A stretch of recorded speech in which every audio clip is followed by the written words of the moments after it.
Buenas noches. ¿Cómo están hoy? Qué hermoso tiempo de adoración, de alabanza. Son realmente bendecidos con este grupo.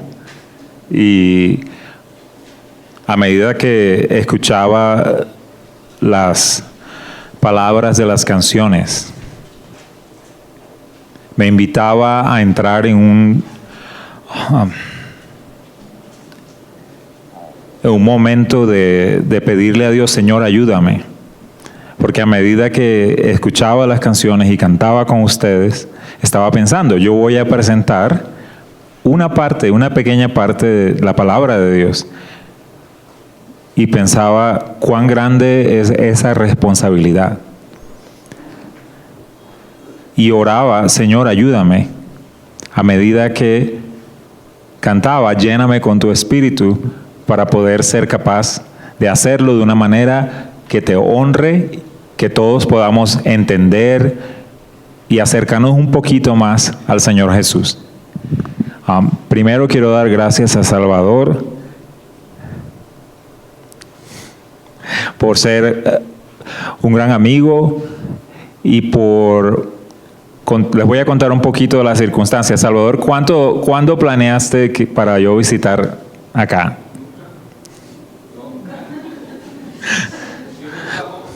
Dios lo trajo, pero en términos de días. 4 o 5 días. Yo no estaba planeando visitar Bogotá. ¿Pueden notar un acento? ¿Quién nota el acento? Más o menos, ¿de dónde? Es colombiano, pero ¿de dónde? Costeño. Algunos dirían corroncho, por favor, digan costeño, ¿ok? Mi nombre es Johnny Mauri y yo nací en Barranquilla, Colombia, hace ya muchos años. No vamos a ponernos a contar, ¿verdad? Hace ya muchos años. Tuve la oportunidad de conocer al Señor aquí en Barranquilla mientras estudiaba en la universidad mi carrera de ingeniería química. Yo estaba estudiando ingeniería química. Y el Señor permitió que pudiera estudiar inicialmente a Puerto Rico y luego a los Estados Unidos. Y por la gracia de Dios permitió conocer a la que hoy es mi esposa allá, y ahora estoy radicado en Estados Unidos, en el estado de la Florida, y yo sirvo en un ministerio que se llama Creation Studies Institute, o Instituto de Estudios de la Creación. Algunos de ustedes reconozco sus rostros porque tuve la oportunidad de venir, ¿cuántas veces? 2 veces ya en el pasado, o 3. Él sabe más que yo tengo mala memoria. Pero algunos de ustedes estaban aquí cuando presenté la última vez, creo que fue el 2019, yo creo, ya hace un tiempo. Y en ese ministerio, ¿qué hacemos? Un ministerio cristiano, y el ministerio, la razón de ser, la visión del ministerio, es proclamar que la palabra de Dios es verdad. Pero ¿cómo lo hacemos? Lo que es diferente del ministerio es que lo hacemos a través de la ciencia. Estudiamos la naturaleza, lo que aprendemos a través de la ciencia, y cuando nosotros escuchamos sobre los nuevos descubrimientos científicos, vamos a la palabra y comparamos. ¿Y qué creen que encontramos? Que perfectamente lo que dice la palabra nos predice lo que encontramos y aprendemos a través de la ciencia. Pero si usted escucha las noticias, o los niños que van al colegio, si van a la escuela pública, los niños que van al colegio, ustedes saben que eso no es lo que dicen hoy en día en los colegios. Mucha gente piensa que si a usted le gusta la ciencia, entonces tiene que ser ateo. O que la ciencia no tiene nada que ver con Dios. Pero si lo que la palabra de Dios dice es verdad, todo, absolutamente todo, incluyendo la ciencia, nos debe dar testimonio de Dios y de su gloria. Y yo oro que hoy podamos ver un poquito de eso a través de lo que ustedes ya están estudiando en el libro de Primera de Juan. Entonces, ese es el contexto. Sirvo en el ministerio en la Florida. ¿Por qué estaba yo en Colombia? Yo estaba en Colombia de vacaciones. Después de muchos años, mi esposa y yo vinimos a Barranquilla la semana pasada, en junio 2, domingo junio 2. Y luego fuimos a celebrar con unos amigos, uno que ustedes conocen, Juan Carlos Vergara, en Río Negro. Él vino a predicar. Acá ha compartido con ustedes, hombre de Dios, varón de Dios. Su segunda hija, tuvo su matrimonio el pasado sábado. Entonces visitamos. Y no puedo mentirles diciendo que tenía mis planes venir a Bogotá, pero Dios tenía otros planes. Y Dios utilizó un medio que no es un medio que nosotros usualmente pensamos. Él no utilizó un medio que implicaba planes humanos. Yo estoy aquí esta noche compartiéndoles porque fue su plan. Para mí fue una sorpresa estar aquí. Para Salvador fue una sorpresa tal vez estar aquí cuando yo le digo, creo que tengo que ir a Bogotá, Salvador. Yo estoy aquí por un error que yo cometí. Pero Dios usa nuestros errores y termina convirtiéndolos en bendición. El error que cometí fue que al llegar a los Estados Unidos perdí mis documentos. Al llegar de los Estados Unidos perdí mis documentos. Y ahora no puedo regresar a los Estados Unidos. Porque tengo que hacer un papeleo, creo que le decimos aquí. Y mañana, Dios mediante, estaremos en la embajada para hacer eso. Está en las manos de Dios, esperamos que no haya ningún problema. Y por esa razón estoy aquí. Una persona que no cree en Dios dice, oye, qué casualidad, qué suerte. Pero nosotros sabemos que si Dios existe, y Él existe, Él nos dice que todo está dentro de sus planes. A mí me tomó por sorpresa venir acá. A Dios no le tomó por sorpresa. Él planeó hace mucho tiempo que yo tuviera el honor de compartir con ustedes hoy. Y oro que ese propósito que Él tenía, si Él me trajo a alguien aquí, oro que lo que vamos a compartir sea lo que la persona necesita. Yo creo, el Señor me trajo de Estados Unidos por alguien que está presente esta noche o que tal vez puede estar observando a través de la internet. Y oro que pueda recibir ese mensaje de parte del Señor. Y voy a orar ahora para que el Señor me ayude y les ayude a ustedes. ¿A cuánto les pasa que se distrae uno a veces? ¿O se aburren un poquito? No, ustedes no se aburren porque el pastor Salvador es excelente predicador. Porque somos humanos. Y el Señor sabe. Vamos a orar para que nos ayuden. Para que no sean palabras bonitas o tal vez a veces en palabras que no son muy claras, pero que el Espíritu Santo las aclare para nosotros. Vamos a orar y les pido el favor si cerramos nuestros ojos para poder concentrarnos en la presencia de Dios. Señor, Padre, gracias. Gracias por este tiempo que la capilla toma cada semana para reunirse a estudiar tu palabra, a alabar tu nombre, Señor. Gracias por el corazón del pastor Salvador, dispuesto, Señor, a seguir tu dirección, por tu espíritu, para abrir, Señor, este tiempo que no estaba planeado inicialmente para una enseñanza. Señor, honra al pastor Salvador, guarda, protege, dirige, llénalo de tu espíritu, Señor, para que proclame tu palabra y todos los miembros y los que vengan sepan que tú, oh Señor, eres verdad, que Jesucristo es la única esperanza que tenemos en este mundo. Señor, y ahora yo te pido que tú me ayudes, Señor, que me ayudes a presentar tu palabra con claridad,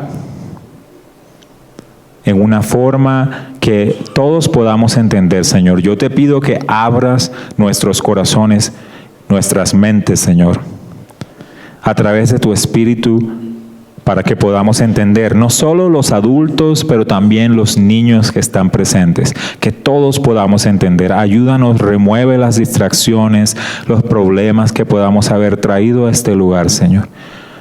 Ayúdanos a ponerlos en tus manos y ser libres para adorarte, libres para aprender de tu palabra. Te pedimos esto, Señor, y te damos gracias porque tú dices en tu palabra que todo lo que pedimos de acuerdo a tu voluntad lo tenemos. Señor, gracias en el nombre de Jesús. Amén. Hermanos, me comentan que estamos estudiando, ¿qué libro han estado estudiando? Primera de Juan. Si son tan amables y por favor en sus Biblias, vamos a Primera de Juan. Y me contaron que ya han ido estudiando el capítulo 2. Los primeros cerca de 7 versículos, ¿verdad? Entonces, en el libro de Juan, ustedes primero probablemente estudiaron el capítulo 1 y estudiaron quién lo escribió. El apóstol Juan. El mismo que escribió el Evangelio de Juan y el mismo que escribió la segunda carta, la tercera carta y el libro de Apocalipsis. ¿Usted alguna vez se ha preguntado cómo sabemos que Juan sí escribió este libro? ¿Dónde lo dice?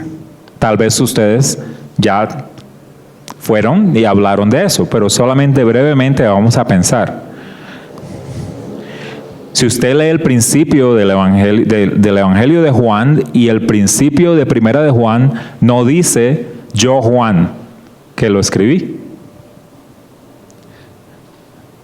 Y por eso algunas personas que dudan de la palabra de Dios dicen, no, eso no lo escribió ese Juan, eso fue otro Juan. O algunos aún dicen, no, eso no fue una persona, eso fue un equipo, un grupo de personas. Pero cuando usted lee tanto el Evangelio de Juan como las cartas, usted observa un estilo. Cada persona tiene un estilo. Algunos de ustedes pensarán, bueno, mi estilo es mejor que el suyo. Y es verdad, puede que sea verdad, ¿no? Pero cada uno, Dios nos hizo únicos. Nadie hace las cosas como usted las hace. ¿Usted se ha puesto a pensar eso? Tal vez alguien se lo recuerde, ¿o no? Juan hizo las cosas, escribió basado en su personalidad. Mucha gente llama a Juan el apóstol del amor, porque la palabra amor, y especialmente el amor de Dios, es un tema una y otra vez. Y les voy a pedir que a medida que lo leemos, no solo hoy, sino que están continuando el estudio, que pensemos, oye, Él quiere decirnos algo, porque es importante y por eso continuamente vuelve a comentarlo. ¿Por qué Él escribió la carta de Primera de Juan? Probablemente también hablaron de eso anteriormente. ¿Cuál es el principal tema de esta carta? Que por cierto, no dice que la escribió Juan, pero sabemos porque vemos el estilo tanto en el Evangelio de Juan como aquí en la carta e incluso en el libro de Apocalipsis. es posible hacer un análisis literario y ver que la misma persona tuvo que haber escrito esto. Además de eso, la tradición cristiana del primer siglo está de acuerdo en que fue el apóstol quien lo escribió.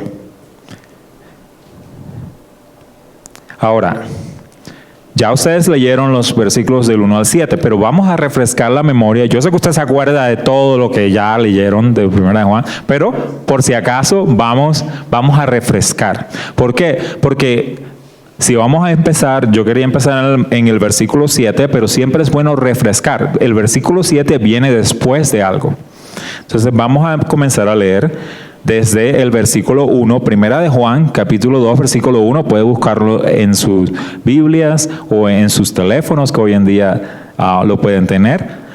Y dice así, yo tengo la versión Reina Valera revisada de 1960. La suya, su versión puede ser un poco diferente, pero va a ser el mismo texto. Y dice así, hijitos míos, estas cosas os escribo, ¿para qué? Para que no pequéis. Y si alguno hubiere pecado, está bien, qué buenos son, gracias por continuarlo. Yo lo voy a completar, pero mi intención es, a veces no les pasa que leemos rápido. Y uno que lee, ya lo leí. Los niños, ayúdenme, ¿no les pasa eso? Su mamá le dice, lee ahí, y dice, ya leí. ¿Y qué leyó? Y a veces uno dice, o no entendí, o a veces sí leí y no entendí. Y si alguno hubiera pecado, que dice que ni modo, que nada. No. La Biblia dice que hay solución. Si hemos pecado, si hemos cometido un error, si hemos hecho algo que ofende a Dios, y la Biblia dice que no importa si es algo que pensamos a veces que es pequeñito, en realidad para Dios no hay pecados pequeñitos. Pero mucha gente dice, no, yo no he matado a nadie. Pero Dios es tan santo y puro que cualquier cosa que hagamos en contra de Él es grave, es terrible. A veces no entendemos eso, pensamos, eso es una mentirita. Blanca, ¿cómo decimos? ¿Cómo decimos una mentirita? Eso es. Pero aquí dice, si alguno hubiere pecado, hay solución. Tenemos un abogado. ¿Qué hace un abogado? No hablemos de los abogados, si hay algún abogado no se ofenda, pero en Colombia, cuando yo vivía en Colombia no tenía muy buena fama. Pero este abogado es el abogado eterno. ¿Qué hace el abogado? Defiende, intercede. Dice, no lo metan preso. En este caso, lo que hace Jesucristo es decir, no lo manden al infierno. No la manden al infierno. Jesucristo es nuestro abogado. Si nosotros nos arrepentimos, la palabra dice que Dios nos perdona. No es que Él va a pensar, déjame pensarlo. Déjame ver qué hizo. Déjame ver cuánto dinero tiene. Déjame ver cómo se ha portado. No, la palabra de Dios dice, abogado tenemos para el Padre. ¿Y quién es ese abogado? Lo dice ahí mismo, a Jesucristo el justo, el único que es justo. Qué grande alivio escuchar esto. Muchas veces leemos rápido o vivimos unas vidas tan ocupadas que no pensamos. Pero yo oro que nada más con estas breves palabras podamos recordar de dónde el Señor nos ha sacado. Si usted puede estar agobiado, estar lleno de problemas, no sé su situación hoy. Algunos pueden estar bien, todo está bien. Cuando uno es joven, los niños, ¿cuál es la preocupación? El colegio, pues. Y ya me dijeron que salen mañana de vacaciones muchos, así que pues estarán felices, pues. Pero todos tenemos algo que podemos decir, Señor, yo podía haber hecho eso mejor. Señor, perdóname. En nuestra relación con nuestra esposa, En nuestro trabajo, tal vez usted es el jefe o la jefe, o tal vez usted es el empleado o la empleada, tal vez no tenga trabajo en este momento y está pensando, ¿cómo voy a hacer para pagar la luz, el carro, la casa? Jesucristo es nuestro abogado y podemos ir a Él. Él intercede por nosotros en cualquier circunstancia que estemos viviendo. Porque es nuestro abogado, nos dice en el versículo 2 la razón. Y Él es la propiciación por nuestros pecados. Y no solamente por los nuestros, sino también por los de todo el mundo. La propiciación, esa es una palabra que probablemente también estudiaron, que es muy técnica. Esa palabra es difícil de entender solamente con el español. Tenemos que entender qué querían decir en el tiempo que la escribieron, que fue probablemente en el año 90 después de Cristo, o en los años 90, antes del año 100 con seguridad. La propiciación es simplemente Él pagó por nuestros pecados y la ira de Dios que nosotros merecíamos, no la vamos a recibir nosotros. ¿Por qué? Porque Jesucristo la recibió. El castigo que yo merecía por mis pecados, que usted merecía por sus pecados, Jesucristo lo recibió en su cuerpo. ¿Para qué? Para salvarnos, porque nos amaba, porque te amaba a ti y me amaba a mí. Y eso es lo que está diciendo aquí. No es solamente decir que Jesucristo nos perdona, no nos perdona porque sí. Él vivió, murió en la cruz, y sabemos que Dios nos perdonó a través de su sacrificio porque lo levantó de los muertos, resucitó.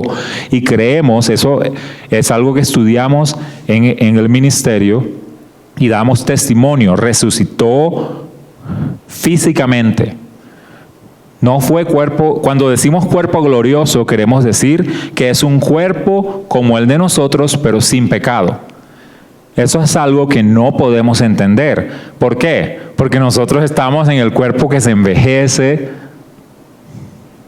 Aunque ustedes todos se ven jóvenes, todos se ven igualitos que hace muchos años. Está muy bien. Es el frío tal vez, no, que me los conserva. No, mentiras. El cuerpo glorioso, cuando Jesucristo venga y todos estemos con Él, no vamos a envejecer. No va a haber más muerte, no vamos a morir. Y esa es la esperanza.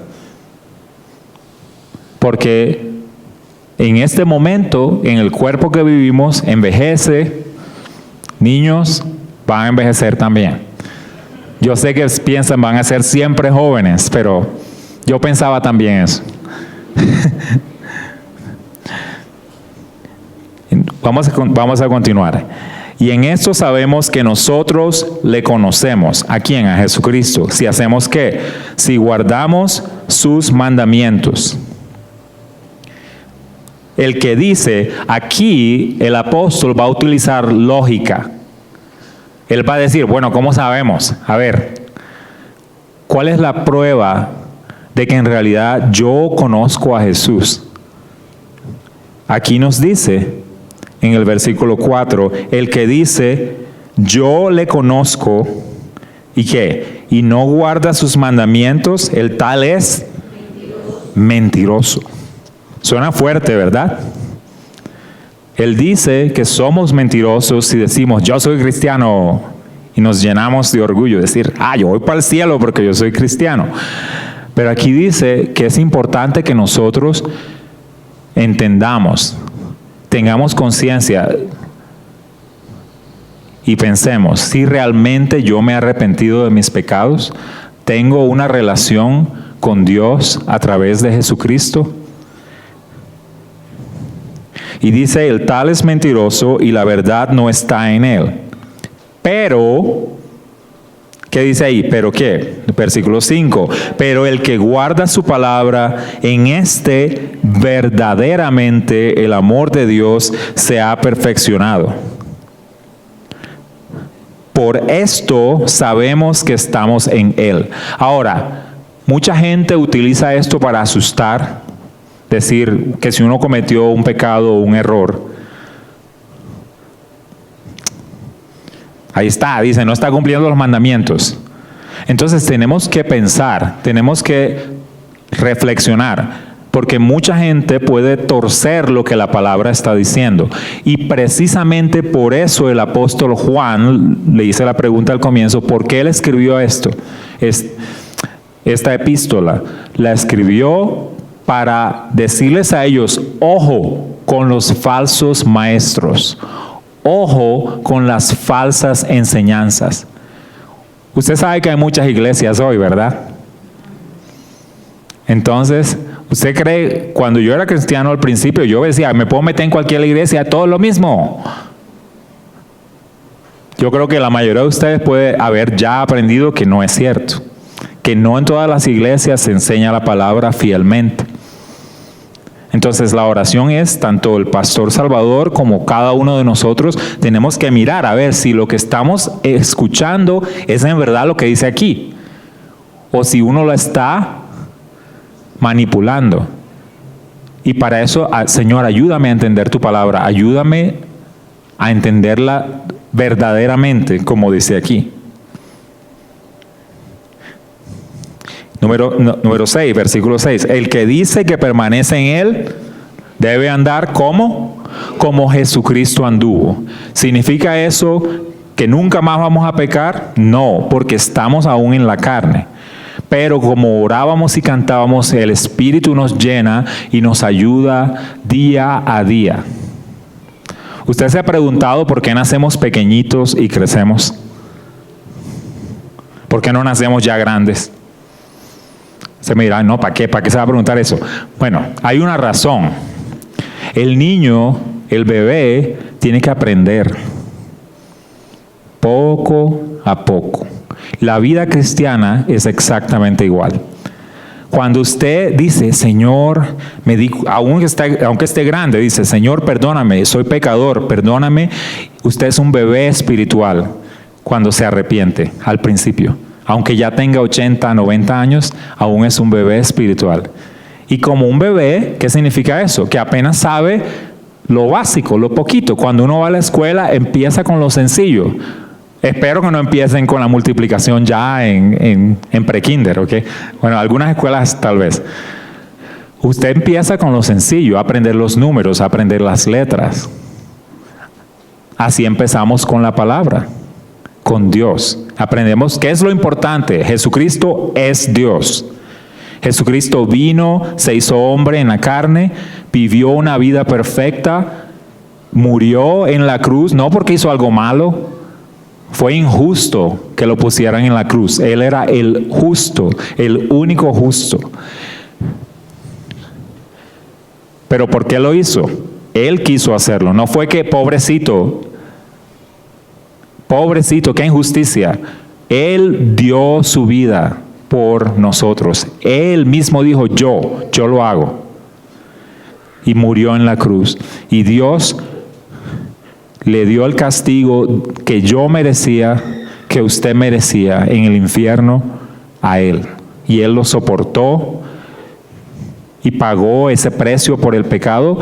Y luego Dios lo levantó de los muertos. ¿Por qué? Porque ya la deuda está paga. Somos libres ahora.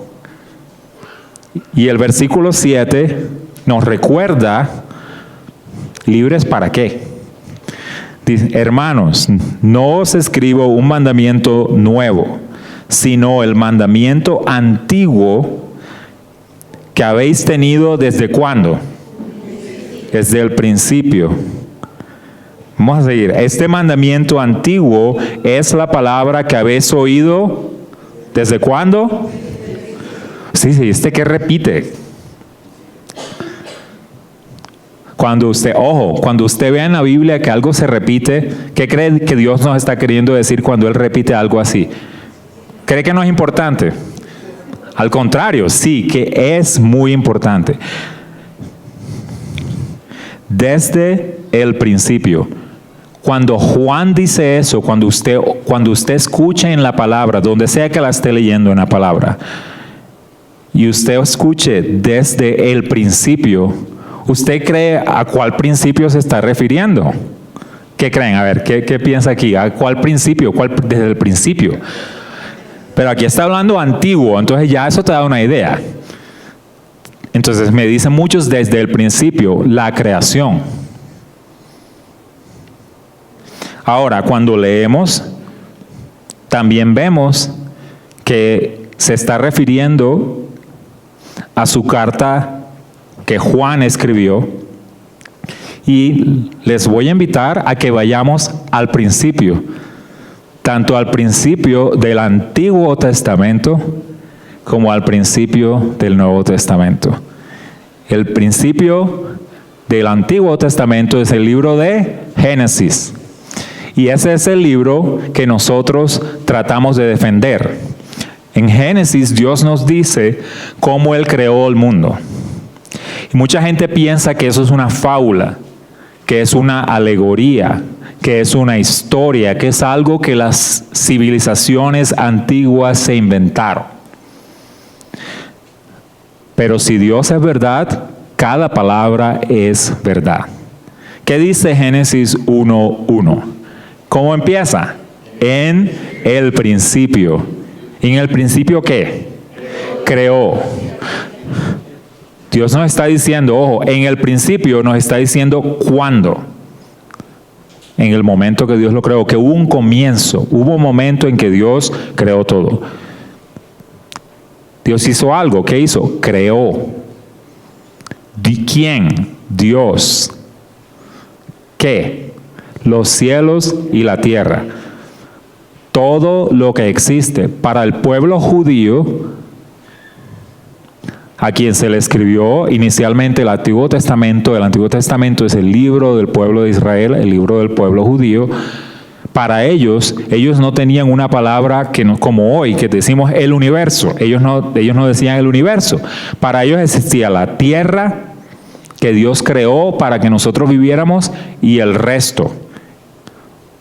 Fíjense, los cielos y la tierra y lo demás. Y dirá, ¿y por qué? Porque para los judíos la tierra era especial, y lo es. Si usted sigue leyendo, no lo vamos a hacer hoy, pero si usted sigue leyendo el libro de Génesis, le dice cuál fue el plan de Dios en el principio. Creó la tierra y la empezó a preparar. Cada día hizo algo nuevo. Y eso que Él hizo fue para preparar el siguiente día, hasta llegar al día sexto, cuando creó al hombre, y cuando dice eso, a la humanidad, o Adán y Eva, a su imagen y semejanza. A ese principio nos está llevando Juan, pero también nos está llevando al principio del Evangelio de Juan. Vamos a Juan y me ayudan leyendo Juan 1:1. Y usted dirá, ¿qué palabras hay ahí? Y fíjese qué palabras hay. En el principio. En el principio, dependiendo de la versión que usted tenga, te dice en el principio era el verbo. Pero en otras traducciones más modernas puede decir en el principio era la palabra. Porque verbo es, en el español se utilizó para decir, el verbo es algo activo, algo vivo. El original en realidad, del que se tradujo verbo, no fue ni siquiera, fue el griego logos, que significa palabra, pero logos significa más que palabra, es la fuente del conocimiento. Y de ahí viene la palabra lógica. Logos, lógica. Y esta es la palabra que dice, en el principio era el verbo, y que dice, y el verbo era con Dios, y el verbo era Dios. Está diciendo, recuerde lo que aprendimos en el principio. ¿Qué aprendimos en el principio? Que Dios creó los cielos y la tierra. Pero aquí la palabra también nos dice que en el principio el verbo era Dios. Y luego, si seguimos leyendo, nos va a decir que el verbo se hizo carne. ¿A quién entonces piensan que Él se está refiriendo cuando dice que el verbo, la palabra, se hizo carne? a Jesucristo, nos está diciendo que recordemos el principio. Dios, creador del cielo y de la tierra. Jesucristo como Dios también parte como creador. Y eso es lo que él estaba escribiendo. Ahora podemos volver a Primera de Juan, ya para cerrar, en Primera de Juan. ¿Por qué? Porque mucha gente estaba negando que Jesucristo era Dios. Y mucha gente decía, no. O sea, alguna gente decía, no, es que él no era un hombre real. O sea, él era tan perfecto que era espíritu glorioso, que era solo espíritu, que no tenía, que tú no lo podías tocar. Pero la Biblia, si usted lee la Biblia, es fácil de ver que eso no puede ser cierto. La Biblia describe a una persona, a un ser humano, como usted y como yo. Pero no era un ser humano cualquiera. Era Dios y hombre al mismo tiempo. ¿Por qué? Porque un hombre tenía que pagar, el abogado tenía que ser un hombre. Porque si no era trampa. Él es justo. Él nos representó a todos nosotros, muriendo por nosotros. Entonces, en el capítulo 2, versículo 7, acabamos de leer, este mandamiento antiguo es la palabra que habéis oído desde el principio. Dice, sin embargo, os escribo un mandamiento nuevo, que es verdadero en él y en vosotros, porque las tinieblas van pasando y la luz verdadera ya alumbra. ¿Quién es la luz verdadera? ¿Quién es la luz del mundo? La Biblia dice, y en el capítulo 1 lo dice, es Dios. Y aún Jesús también dice, yo soy la luz del mundo. El mandamiento nuevo fue el que también Jesús nos dijo en el Evangelio de Juan y en los otros evangelios. Amad los unos a los otros. ¿Cómo conoceremos que somos renovados? Que somos una nueva creación a través del amor los unos a los otros. No cualquier amor. La palabra utiliza una palabra diferente para amor en el original griego. Y ustedes han oído eso. En el griego es ágape o agape. Y es un amor incondicional, como el amor que Dios y Jesús tiene por nosotros. No es como el amor que tenemos. Lo más cerca que existe en este mundo es el amor de una madre, el amor de un padre. A ver, si vamos a hablar de cuál es el amor más incondicional que uno puede imaginarse. ¿Qué no hace la mamá por sus hijos? ¿Qué no hace el papá por sus hijos? Se quita uno el pan de la boca. Yo no como, pero uno no va a dejar el niño no comer. Así yo no como. Si solamente hay algo que comer, uno se sacrifica porque ama. Yo sé que para los niños dirán, pero yo no entiendo eso. Pero a veces los niños también pueden hacer eso. Si usted tiene un mejor amigo, una mejor amiga, a veces usted le da su juguete favorito, comparte, da algo que es lo que usted quiere más. Pero adultos, especialmente los padres, y aunque no haya sido padre, también es fácil de entender. Todos tenemos una madre o un padre. Así es como la gente va a saber, por el amor que nos tenemos los unos a los otros. Pero no es un amor sentimental. La Biblia habla de un amor en hechos, que se ve. Si yo no tengo hambre, entonces vamos a hacer algo para ayudar al hermano o la hermana a comer. Se quedó sin trabajo, no significa que le vamos a dar trabajo, pero podemos ver cómo estamos. ¿Está todo bien? ¿Y en qué medida? ¿Qué podemos hacer? ¿Cómo te puedo servir? Servirnos unos a otros. Pero ojo, porque aquí vivimos en una cultura, yo era católico romano antes de conocer al Señor.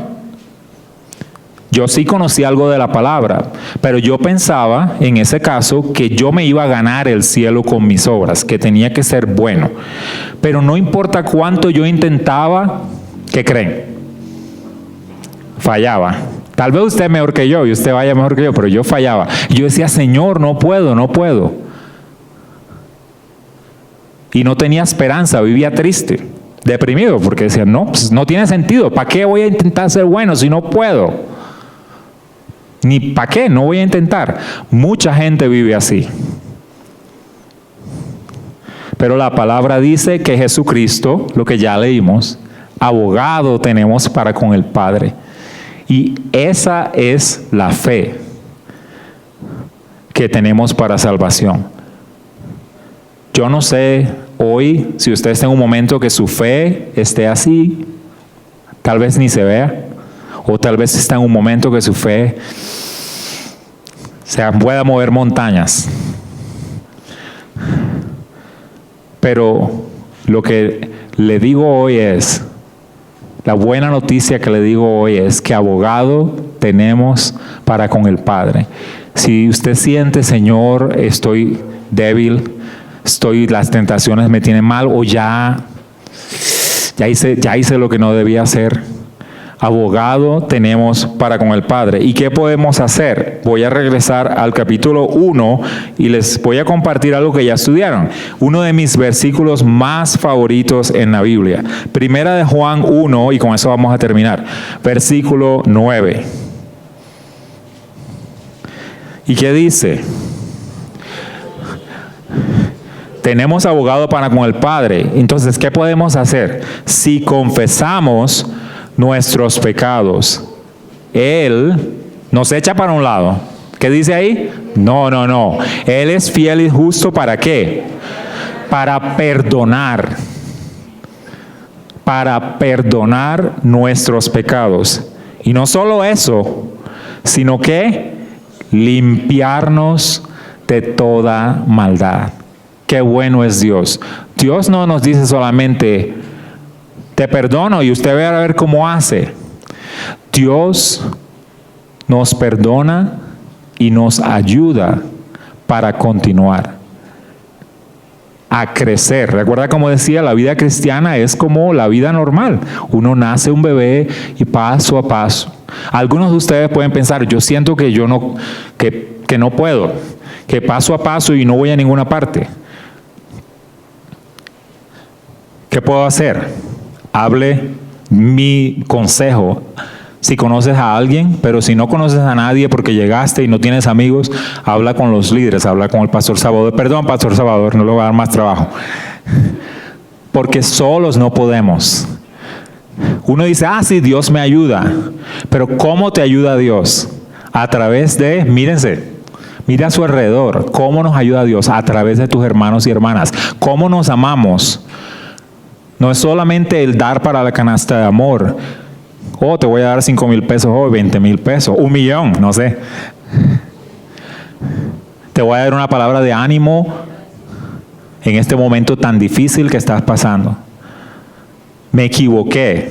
¿Alguna vez alguien ha cometido un error grave? Yo cometí un error grave. Mañana voy a ver si el Señor tiene misericordia de mí y se puede solucionar. Pero yo tengo fe, aunque mañana haya un obstáculo y no se pueda, Él va a abrir otra puerta. Oro que usted pueda ver eso también en su vida.